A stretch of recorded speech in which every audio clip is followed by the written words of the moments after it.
A warm welcome back to the Forensics Detailing channel. Do not forget to subscribe. In today's video, we're going to be showing you some live polishing of Dan's Porsche 996 Aero, the white Perro, or Miami Vice as he calls it.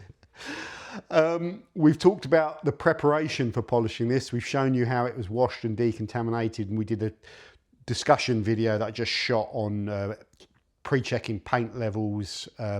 Just giving it a quick wipe down with a bit of panel wipe over the areas that I'm going to be polishing as well, because it's sat in here overnight, just to make sure the surface is all nice and clean.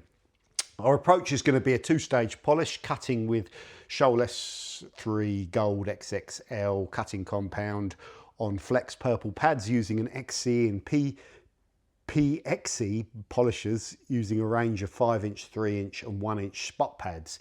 These pads are not available anymore, but Scholl Concepts do very similar foam to this with their spider pad range in the same sizes, so you could pair them up with their own abrasives if you want to, or use whatever compounds and cutting polishes you like.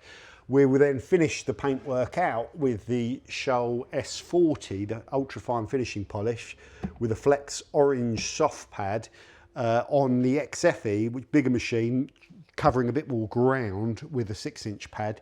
I could put the 5-inch plate on that, but it's a bit easier doing the finishing polish.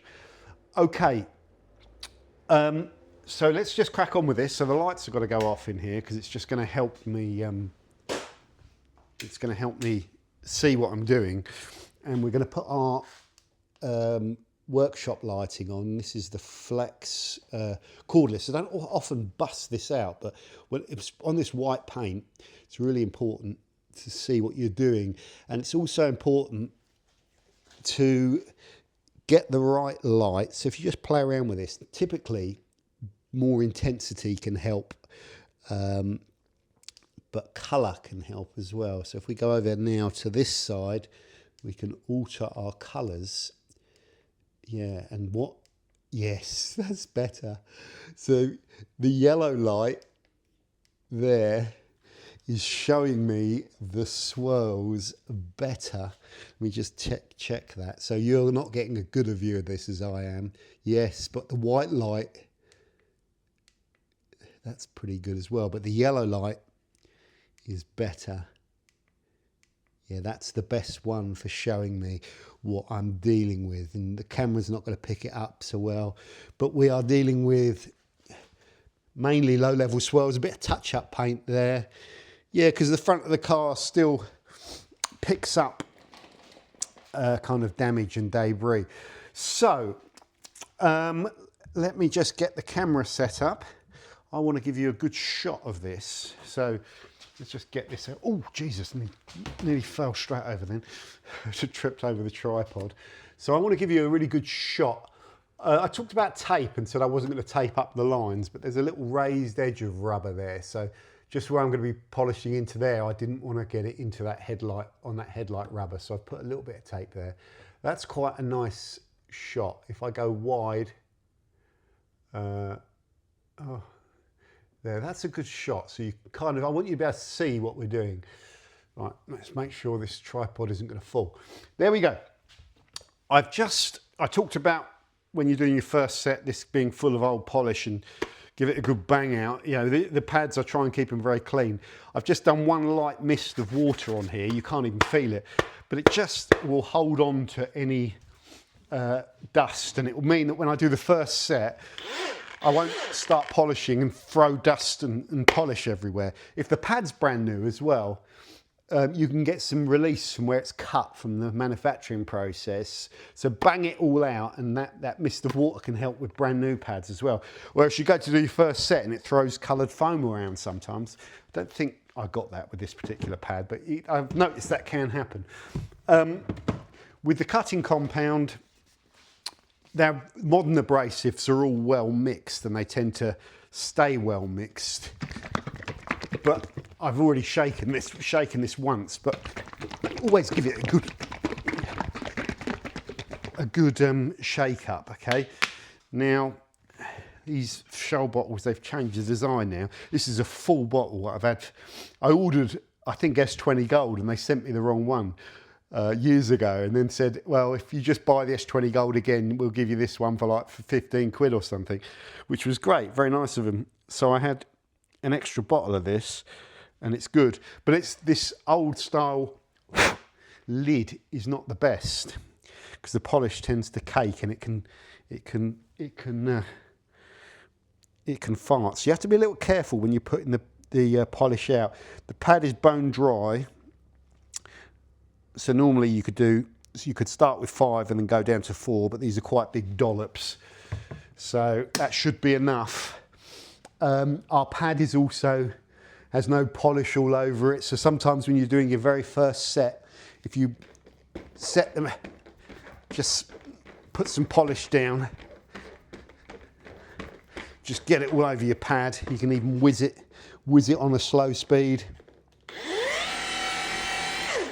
Just get your pad, there you go, so your pad's primed if you like. You know the deal with this, so you've got to try and work in a little shoulder length set. We're demoing this on a slightly more awkward panel to polish. Let's just make sure you can see everything. Yeah, we're demoing this on something that's a bit more awkward to polish because there's some of that purple foam stuff like I was talking about. Mind you, this is not a new pad. But yeah, if you spread your polish out over the panel, especially with a diminishing abrasive like this, it means when you hit that area, you'll get slightly more consistent results. If you just put your polish down, you start polishing here and working your way over the panel, by the time you got to this quarter, a lot of the abrasive you're using has been worked and diminished. So you'll get more cut over this first bit where it's all fresh. So just putting this polish out like this means that you're working a little bit more consistently, and that's why I've stuck to doing that. And it's a good philosophy or whatever. I'm just spreading that polish down on speed 1. And the reason you do that is if you just dollop it all over the panel, going straight into cutting, you can flick polish. So it's just nice to set that little film of polish so you're ready to go. Okay, so we're going to do a 4-pass set, and you'll see exactly what we do. I'm going to crank the machine up to around about 4.5. You can even go top speed with this cordless one, but about 4.5 should be good. It's probably going to be easier if I stand. But anyway, let's just get straight into this and you can see exactly what we're doing. You could argue this section here is going to be better using a 3-inch mini, but I'll try and polish it with this machine. These pads are nice and thick, so they take up the panel curve nicely, and this XCE machine doesn't stall, which makes it more consistent, and I like that. Let's get started.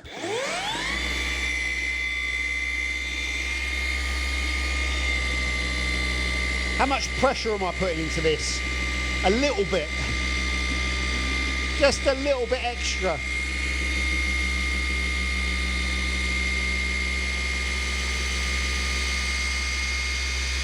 Now you can see why that tape was beneficial there.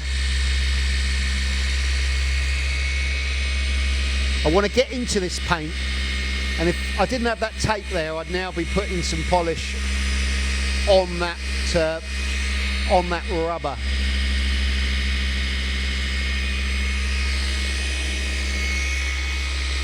So we're doing a horizontal pass with overlapping the polishing set by about 50%.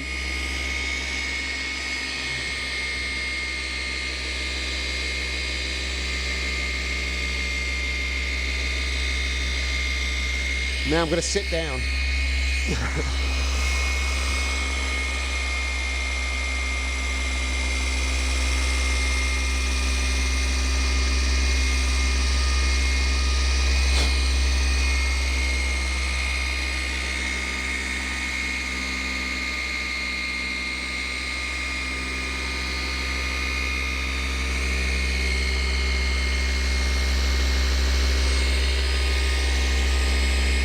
Make sure you get right the way in there, all the way up to the edge.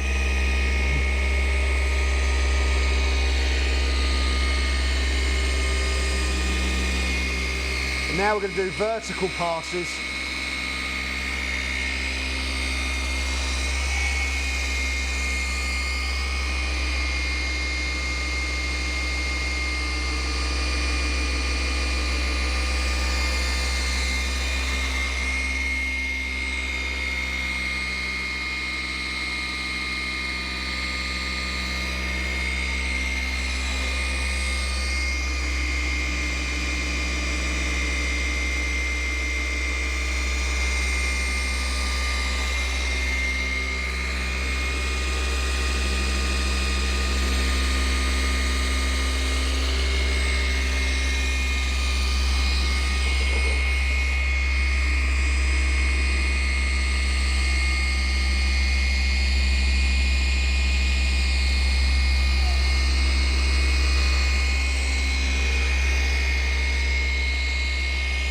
So that's 2 passes. Now we'll go back to horizontal.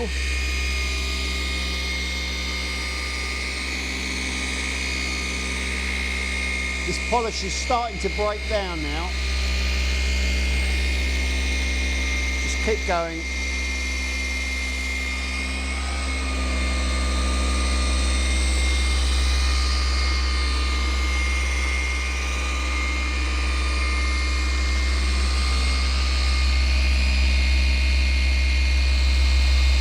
Should be standing up really now.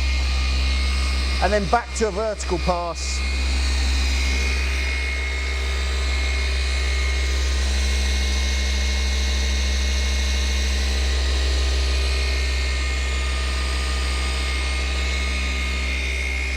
It's definitely broken down.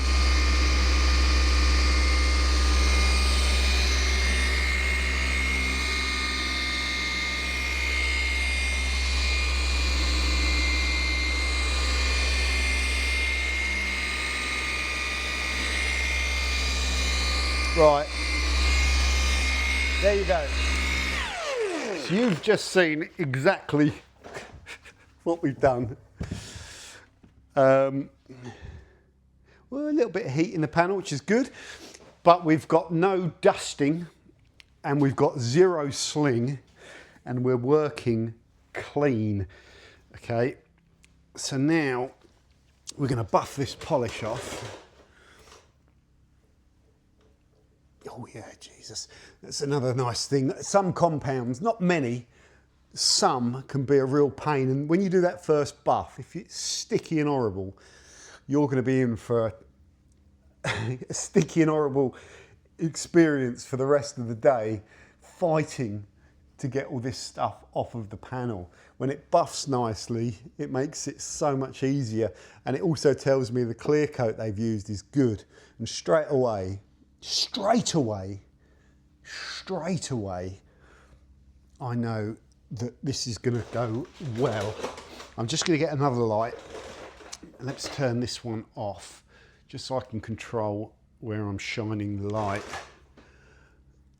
Let's just have a look at what we've got here. Yeah, I mean, it's much better. That's reflection you're seeing of the bezel sometimes, and it looks like a swirl. I mean, that's done a good job. I'm seeing more things than you're seeing, and I can still see some very low level. I can even see the sanding texture from where this has been sanding from where it's been sanded. It's been sanded well. That's put a really good level of improvement on the paint. The problem is it's going to look good over here as well. It's so hard to show you what's going on, but even the camera can't. How can I get the camera to focus on it? But yeah, there's a big difference in the paint. There is still some marks in there though. There's still some marks. Oh, okay, that's right on the edge. I haven't polished that bit. Yeah, so where the set is, this is important. So my little brain's going, because what we're doing here, we're now going to be doing over the entire rest of the car. And the decision that you can often make is, should I just increase the aggression slightly? And that little decision is going through my head. but I don't think I'm going to. The options are to pick a slightly higher cut thing or a slightly stiffer foam pad. Depends what level of perfection you're chasing, really. But we're also going to be doing a polishing set as well. So I think I'm going to make the decision to stick with what we're doing because that looks pretty good. Yeah, and if it looks good in darkness with a little inspection torch, then in real world terms, it's going to look phenomenal. So we are now, the bad news is what I've just done, I have to repeat over the entire car. And that's the bit that takes the discipline. This is, you know, I'm not anything special. John, you're an amazing detailer. No, give me time. And I like working in my environment where I've got all my tools and all that. I'm at my best when you give me time. And you give me a car that was easy to wash. It was very easy to wash. A horrible car that's never been polished, that's 20 years old, is harder to prep, and the prep is really important. So this is relatively easy, but we're doing everything right here, but we're not doing anything clever. So the next step is I just want to mist on some water. Sorry you can't see this. I'm just going to put a little one and a half, just a little mist of water over this pad. Doesn't feel wet, but this machine, okay, is good. So I'll do all the cutting on the front first, but just for demonstration purposes, in this video, I will do the cut and finish on this one section. So it sort of shows you exactly what I'm going to be doing, because then you can just sort of translate that to the entire car. The biggest enemy comes from wanting to get it finished and rushing. That's your biggest enemy. It's very easy to demo this and take your time and do a proper 4-pass set. And then when you're on set number 30, somewhere down the car, you start wanting to get it done. You've got to just come out of that mindset and just deliver that 4-pass set everywhere on the car. So this abrasive is dark grey, so it's going to be a bit easier to see. And we'll do the same thing. This pad is not going to be as good as getting in there. Just get a little bit of polish. We're going to use less polish as well. We use less polish when we're doing the finishing process. You just do. You don't need a thick layer of finishing polish. Let's just spread this out.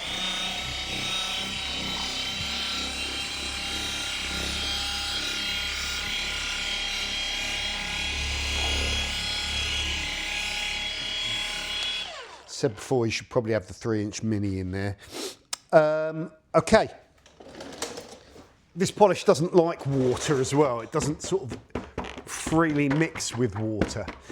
So I'm not going to be using any more kind of water or misting or any of that sort of stuff. So let's just do the same principle where we'll just create a film on speed 1.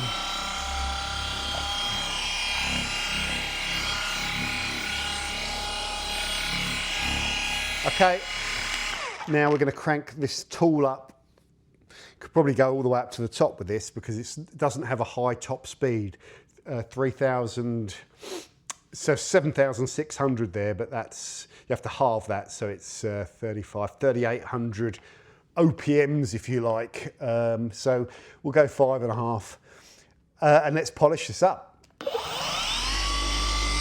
I'm going to use less pressure with this machine because it is more prone to bogging down.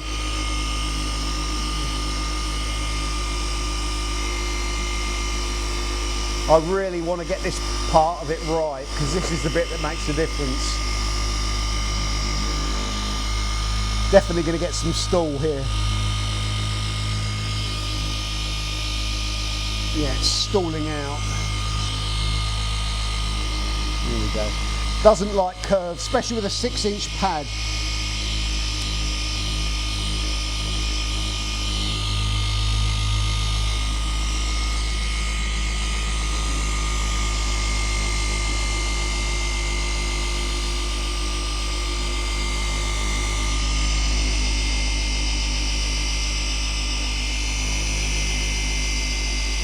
Nice machine to use this then.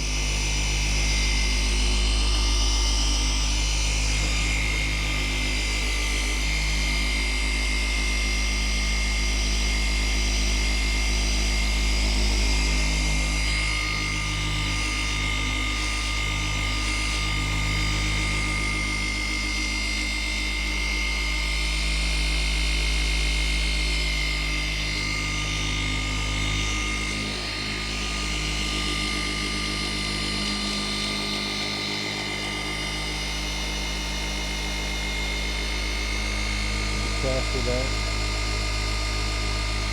Right, so now we're going to just do a vertical pass.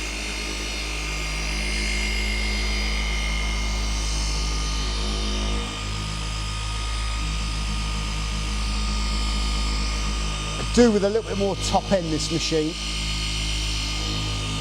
Or I might put the 5-inch plate on it. Should be okay then.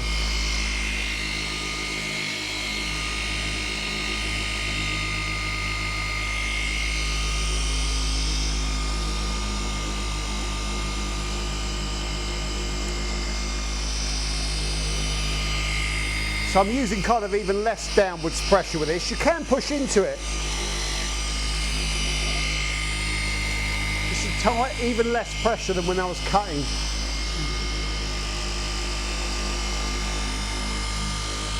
So I think that's our,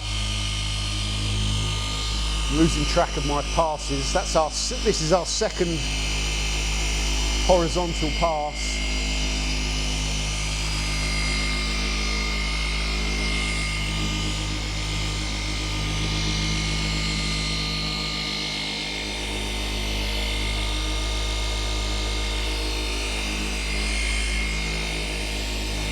And now we're just going to finish.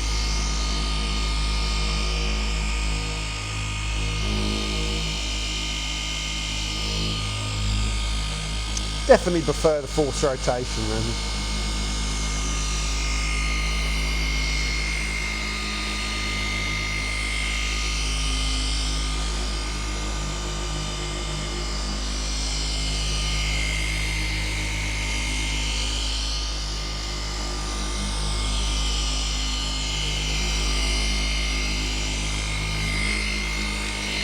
So that's done. So, the thing with those free spinning DA polishers is the corded ones and other cordless ones have a higher top end, so they can go faster and a bit harder and they're less prone to stall. But when you start whizzing them up at those top speeds, I don't know, they're just going hell for leather. Whereas the XCE, the force rotation, it's just consistent. It will operate at that speed, whatever speed you pick, and it won't stall. It will never stall, and it's consistent. That's the reason I like it, but it is all personal preference. It doesn't make that much difference. You can do a good job with any polisher. So you can see, I'm not worried about the fact I've got polish on this panel. I'm just wiping off that polish, and yeah, it's such a nice feeling when you're doing this, because that paintwork now, you just, there's nothing quite like machine polishing. It's lovely. There's nothing quite like it, man. It's just, it's a long, slow process if you want to do it properly. Oh yeah, that's really done a good job. That's great. And yeah, I can just see like where it hasn't been polished, the difference. So I know that this is going to be like great. It's going to be so good for the car. I've mentioned before, it's not going to deliver perfection, but it's going to just, the paintwork on this car is going to be really good, man. It's going to be really good. And I'm really excited. I'm really excited to spend the day doing this, and well, broken out. I'll spend most of today and a little bit of tomorrow doing this. It's solitary, lonely work, but I love it. I couldn't do it every day. I couldn't do it. It would destroy me. But if you do it once in a while, it's a really enjoyable thing. And there's nothing nicer than doing this on your own car, because you can really just, you know, you can really go for it. And this isn't my car, but I'm going for it. You know, I don't always go for it like this, but I'm going for it. We're doing this properly. You know, we're doing this properly because Dan will appreciate it. And yeah, so I'm now going to turn the camera off and polish the rest of it in about 3 minutes. He'll never know. No, we're going to stick to our guns. We're now going to go ahead and cut that section, break that bonnet down into 9 sections, 2 on there. I've already worked out the maths in my head. I'm going to put the tunes on, and I'm going to go and do this process. And I'm going to, after each set, when you're doing that final polishing pass, you make sure that you have not filled anywhere with polish and you've got it all off, especially in all these things. Do it while you're doing that wipe down, because if you don't wipe down well and you leave it, it builds up everywhere on the car when you're going round. And then when you do a final wipe down, you'll never do it thoroughly enough to get it all. So get it, you know, do the final wipe down and check it. But when you finish that polishing set, you want all of that polish, with the exception that sometimes I leave a little bit on the edge so I know where I polished up to. That's just a little thing I do. You want it all off of the car, and you don't want it anywhere, and that avoids, you know, problems later on with polish. Polish is unsightly, and it needs to be. You're managing the polish. You're using it as a material to deliver you the cut, and then once it's done its work, you don't want it on the panel. It doesn't do anything. It's just mess, and it will dry, and it will kind of bed down and stick into things. So it's a material that is used and removed, and yeah, this is going to be plain sailing. The thing that was really important for me is how this clear coat feels when you're polishing on it and when you're buffing on it. And that's really good quality clear coat. It's not some soft Mickey Mouse cheap clear coat. That's a nice material that's been used there. So there you go. Thanks for watching. We're not doing anything clever here. There are things you could do that would be beyond my standards with this, and that they would require more time to be spent.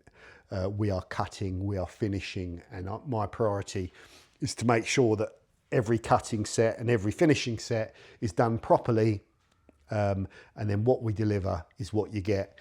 And that won't be perfection, because there'll be deeper marks, deeper scratches. There might even be some sanding marks and things like that. Some other paint work defects as part of the painting process that you can't really do anything about. But I promise you, that's the sort of like, whenever you're doing this, you get into this mindset, because you're eyeballing the paintwork in really good light, close up. You get into this mindset of like perfectionism. You need to kind of sometimes get out of that mindset and just deliver what you're going to deliver, and understand that that is going to be really, really good. But don't start worrying. Like, for example, when I was looking at the panel, there was a touch-up on there. There was touch-up. Where's that touch-up gone? It was there. You won't be able to see it. There was touch-up there, and it was all over. And now it's just, even that cutting and polishing on the touch-up has made that a bit harder to see. I probably wouldn't have personally bothered touching that up. It's so small, but yeah, it looks fine. So there we go. Even the headlights are new. This car's going to look really good. Thank you very much for watching. If you've got any questions around polishing, I'm trying to think what questions people will have. The questions people will have are more around what machine you should use, and like, you've got this polish or this pad or whatever. I think really, if it's a good quality cutting compound and a good quality cutting pad, and you've got a dual action polisher, you don't need to look at all this equipment that I'm using and think that I'm doing a better job because I'm using this.